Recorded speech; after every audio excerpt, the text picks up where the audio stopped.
What's going on? My name is Lamont Smith. I'm a little raw. This is my little brother. And I'm going to be talking about like things that mold you into the person that you are today. Or rather, things that molded me into the person I am today. And I got him here with me just in case, I run out of things to say, basically. But, like, in a person's life, when you're young, like when you're a kid, you're not really looking at life like it's serious. You're looking at life like it's just Fun and games. yeah, like it's just fun and games. Like you're not really thinking about, what's gonna happen tomorrow or what's gonna happen. You're probably not even thinking about what happened yesterday.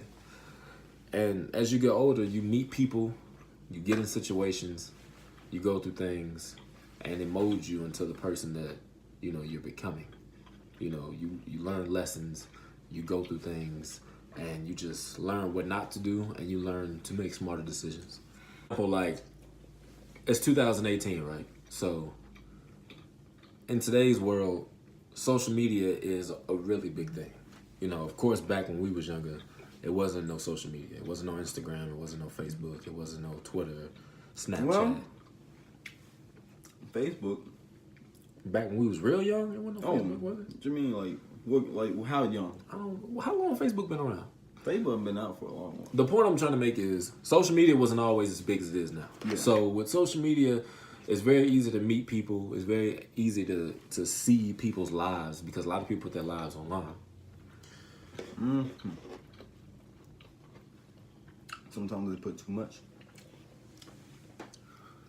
And with that, sometimes you might meet somebody that, is either good for you or bad for you. You might run into a situation where somebody does something to you that you feel is unnecessary and unforgivable. But you got to learn that when you forgive people, sometimes you're not forgiving them for them. You're forgiving them for yourself. Because if you carry a certain energy with you throughout your life, then it's going to do nothing but weigh you down. And it's going to make you always have that. You don't want that little negative energy with you because you don't want to be the type of person to speak negative on people, even when they speaking negative on you or if they did something to you. You want to always spread positivity because at least I feel like when you do that, you get positive vibes back. Basically, you have to plant good seeds in the world. Basically. Because when you plant good seeds, good things grow from. And when you plant bad seeds, bad things grow from. Basically. A good example would be social media bullying. Like Cyberbullying? Yeah, that's a better way of putting it, I guess. But a lot of kids, they go on social media and, on social media, really, you're not there. It's just there for you to type. On social media, you can be somebody that you really not this person in real life. A lot of people get on social media and they act one way, and in real life, they're not really that person. So you might have a person that's on social media telling you all these things and, just feeding you a lot of things when really it may not be true. Like, you could have a person that's, acting tough with you on social media, but in person, they're not really going to do anything. But back to social media bullying. A lot of kids fall victim of, kids teasing them online, threatening them online and saying things to them and stuff like that. And that's not good. It's not healthy. And, to people that's out there doing that, I advise you to stop because it's just not good. Yeah, so cyberbullying is something that needs to be taken more serious than it is because it's still going on today. I don't really see it as much because I don't be on social media as heavy as I used to. Like, I really just use Instagram, but a lot of people, they get on there and they always threaten each other. They always talking about this and that and how they gonna do this when they see each other. And there's really different ways of different ways you can cyberbully someone. Like, embarrass them, or you don't really have to threaten somebody to really be a cyberbully. Posting embarrassing pictures of people online. Yeah, like just doing and things, making statuses about people, telling people's business. All that type of stuff is unnecessary. It falls under cyberbullying. Yeah. But to the victim, to the person that's getting bullied, that's something that you forgive people for, It may be hard. You may be thinking to yourself, like, I'll never, ever forget what you did. I'm never going to forgive you. I hate you forever. But as you get older, you realize it's not even worth it. Like, it's not even worth the energy. Why are you looking at me like that? It's not even worth the energy. It's not even worth my time spent thinking about this. I got other great things going on in my life. You're irrelevant.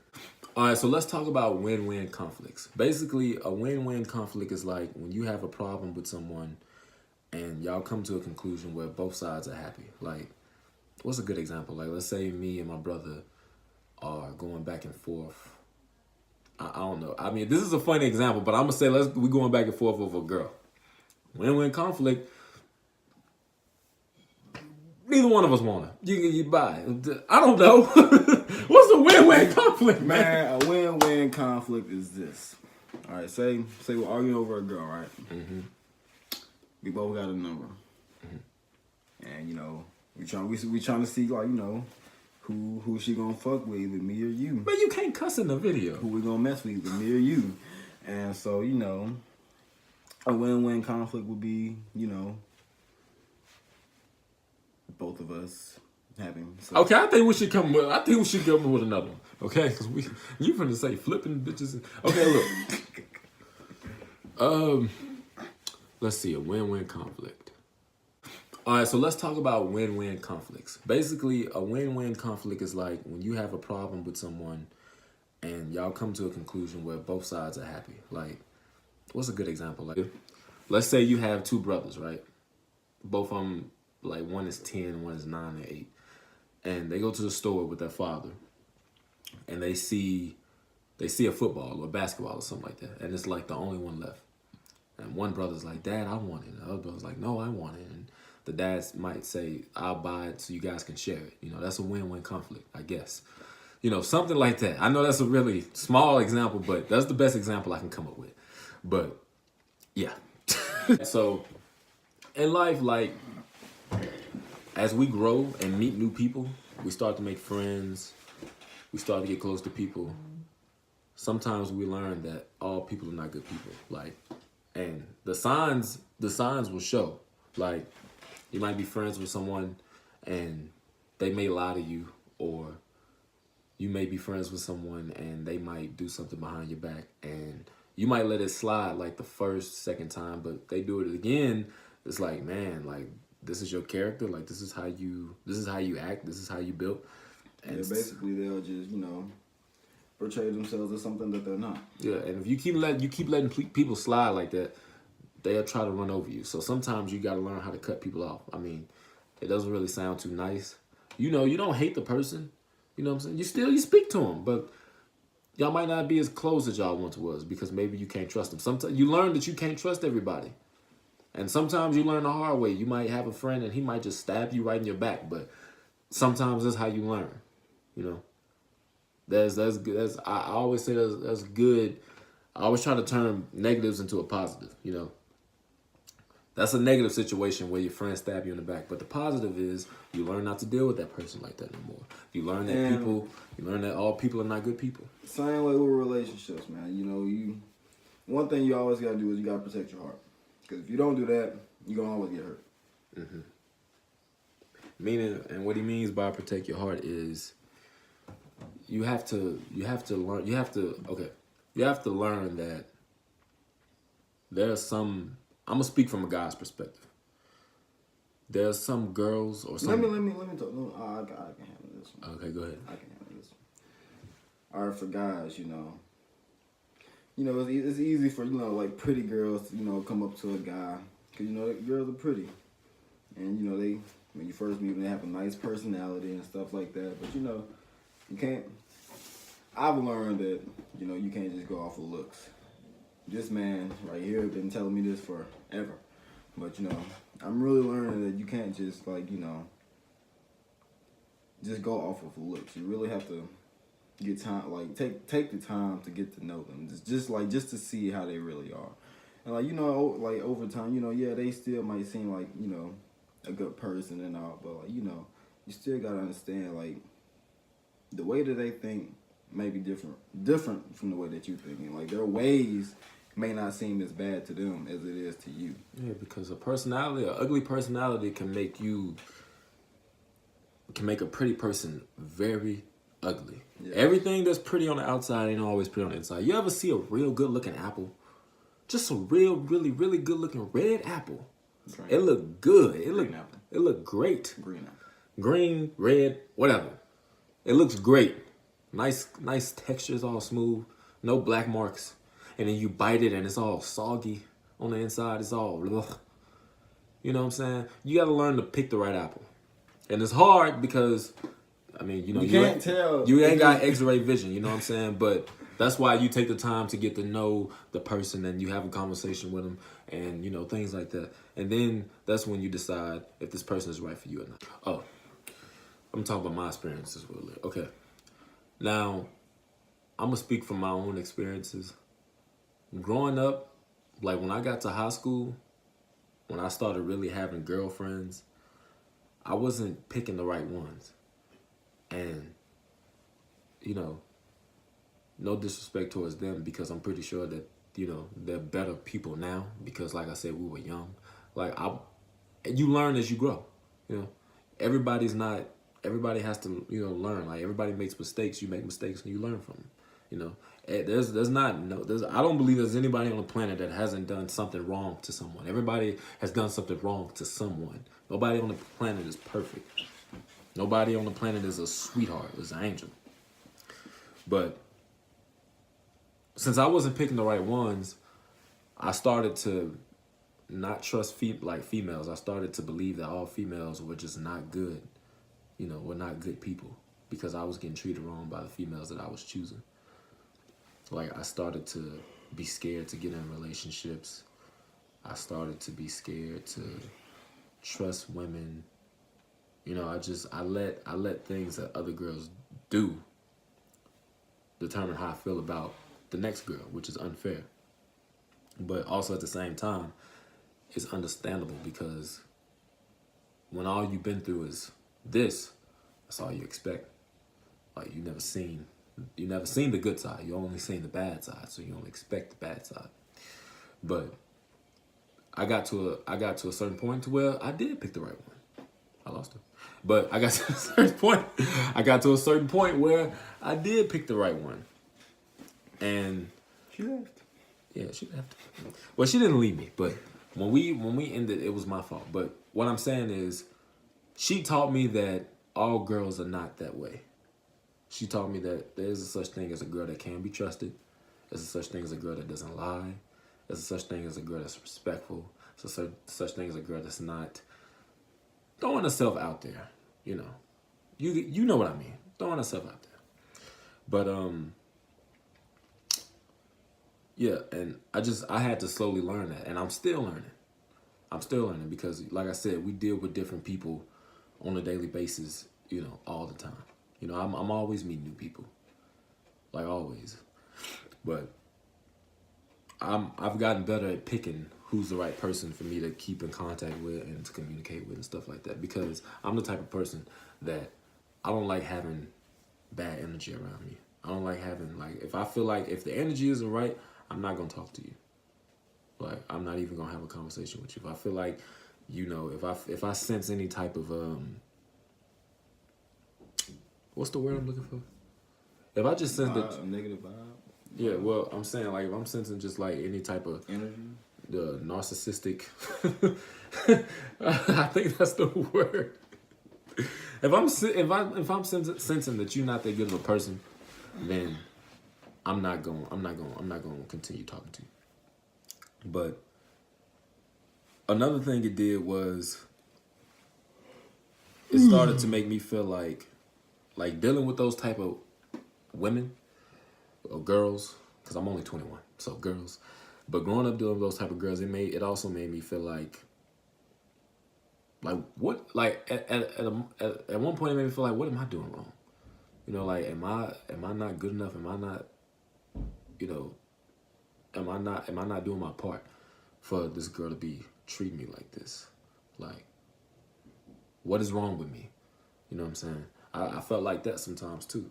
So those type of things, it can make you feel this type of way, it can make you feel that type of way. But as I got older and started maturing and started making better decisions. Well, the mistakes helped me make better decisions. Okay, let's talk about family life.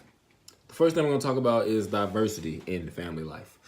So, in my family, it's very diverse because, okay, there's 6 of us, but only 1, 2, 3, only 4 of us have the same father. And that's my older brother, one of my older sisters, and my younger brother. We all have the same father. But I have 2 older sisters. She has a different father. And I have another other sister that has another father. So like, it's just all like, you know, it's just weird. It's just one big weird family. But and then like, out of all my siblings, me and my little brother are the only ones that have the same father and mother. Because, okay, let me tell y'all. Let me tell you how this happened. My dad, when he met my mom, he already had my sister, who isn't his daughter either, because she had a father, but I guess he was a deadbeat, I don't know, but my dad took her in. Then he had his actual daughter and my older brother. All 3 of them have the same mother, but only 2 of them are my dad's children. He had them when he met my mom, who had my other older sister, who has a different father, of course. And then when they met, they made me and my little brother. Not him. This is actually my cousin. But my little brother that's in the shower right now. My actual brother. But anyway, so yeah, as far as my family's diverse. Like, you know, if that's, you know, what you mean, and, you know, when you're talking about that. Like, we have different... establishing a family. Establishing a family. Well, I know for me, if I was to try to start a family, I would make sure that I was financially stable.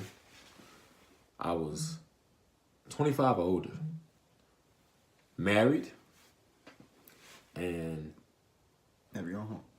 Yeah, well, financially stable, that falls under that, you know. What I mean by financially stable is I have my own home, my own car. My career is something that I love to do. I make good money, and I'm married, and I'm able to take care. I make enough money to take care of a family if I want one. That's what I mean by financially stable. So I would definitely make sure I was financially stable. And also, I'm going to be honest, though. I don't want any children. But if I did, I would rather have a son than a daughter. I really would, because I feel like daughters are more complicated. Because I know, especially if my daughter pretty, if she's not ugly, and, you know, if she pretty and a lot of boys like her, I'm going to be very strict. My daughter ain't going to like me. Sorry. You know, I mean, if she ugly, I ain't got to worry about it, because dudes ain't going to like her. But if she's pretty, yeah. But 9 times out of 10, she's not going to be ugly, because look at us. Yeah, well, I mean, well, you got to think. But, if my mom and dad was to have more kids, the things they would have to take in consideration is, can we afford another child? Basically, and are we ready for another child? Are we ready to raise another child? Because raising a child is not easy. You know, it's not. At least I don't believe it is. Because you got to think about it. You have this life, this living thing. It's not a fish. It's not a dog. It's not a cat. It's not a snail. Like, you got this human life that you have to keep healthy. You have to keep clothes on their back, roof over their head. You have to make sure they don't die. Like, I think about the things that people don't think about. Like, because I know when I was little, I used to do some crazy things that could have got me killed. Like, I used to, like, chase after dogs that could have just attacked me. I got attacked by dogs before I could have died. Like, I used to jump in pools and I couldn't swim. Like, and my dad had to get me out. Like, I used to do some crazy things. So, like, I think about when you have a child, the things that people don't think about. You actually have to keep, like, if you have a dog and a dog die, it's alright. Like it's I mean, it might be a little sad, but you get another one. If you have a child and the child dies, especially if you wasn't taking care of it right, that's the reason it died, then you might go to jail. Or you might get, they might do something to you. Like you have to keep this human alive. That's the things I think about. But yeah, my mom and dad have to take those type of things in consideration. Okay, maintaining equity in the family.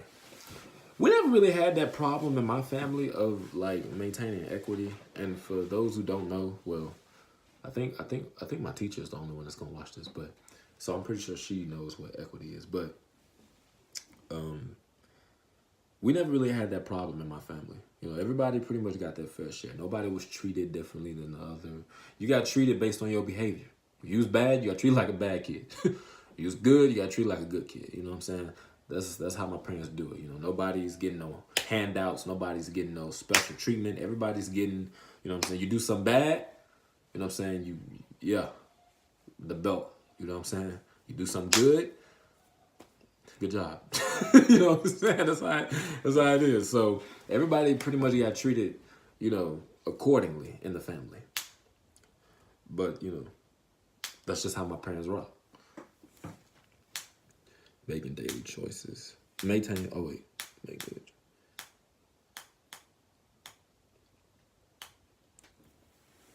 Showing respect. Okay. I'm real big on respect.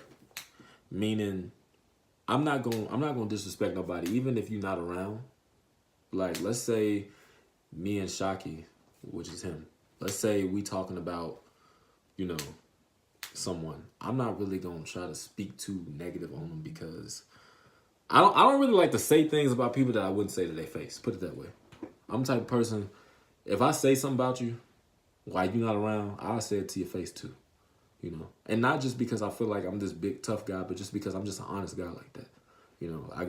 I'm just honest. I always try to be as honest as possible because I just feel like, I don't like being lied to, and I don't like to be a hypocrite. So I don't want to be lying and then I'm always talking about I hate when people lie to me. Like, that's stupid. But yeah, I'm real big on respect. I try to show respect to everybody. I walk by, excuse me, pardon me, excuse me. I'm that type of guy, and I expect the same. Now I'm not the type of guy, like, let's say somebody accidentally step on my shoes. I'm not the type of guy to get mad. Like, accidents happen. I got a big foot anyway. You might step on it. I wear a size 12. Like, it's out there. You might accidentally do that. You know what I'm saying? I'm just that type of guy. If you say excuse me, you good. You know what I'm saying? I can go home and wipe them off. But But they waste them. But what else? Respect. Oh, I'm also big on respect when it comes to my parents. When I was younger, I used to have a bad mouth. I'm not gonna lie. I've never cussed at my parents, nothing like that. I'm not that crazy. But it used to be times when me and my mom would go back and forth, and I would like walk off in the middle of her talking, or I would interrupt her. And like as I got older, I just realized when my mom was yelling or when she's talking to me, it's not coming from a place of I'm the boss and you're going to do what I say. It's coming from a place of love. My mama cares about me. And I had to learn that with my aunts too. Because I used to hate when my aunts used to jump in me and my mama's arguments. But it comes from a place of love. They all care. And I'm lucky to have a family that, where they all care about me. Because not everybody has that. Not everybody has that solid foundation where, you can go out in the world and mess up and come back. Your parents, like grab you. You know what I'm saying? They tell you like you're tripping. Everybody doesn't have those type of people that tell them when they doing wrong. You got a lot of people that just let you do what you do, and that's not good. You need those people to let you know when you need to get back on your square. And also, you need to take in consideration that sometimes the things you do, they not only affect you in a negative way, but they affect the people around you. Meaning, from the smallest things to the biggest things. Like, you go out there and you rob a bank, you put in prison. And I don't like you in prison, but what about your girl that's about to have a baby? Or what about, your mama that needs, that was living with you because she was, disabled, you know what I'm saying? Things like that. So now you in jail, you can't even take care of the people that you was taking care of. You're not there for them like you know what I'm saying? Don't sweat the small stuff. Like, I'm the type of person I feel like I'm not really too much worried about what people got, what negative things people got to say. I look at that as small stuff. Like, I'm not focused on what this person that don't even really know me got to say about what I'm doing, because what I'm doing doesn't even concern you, and what I'm doing now is going to determine where I'm at in the future. I'm doing this now so I can be ahead, so I can be ahead of my game, so I can be on my A game. You know what I'm saying? I'm not worried about what this person got to say, what this negative person has to say about me, because they probably saying something negative because they ain't got nothing going on in their life. I consider that small.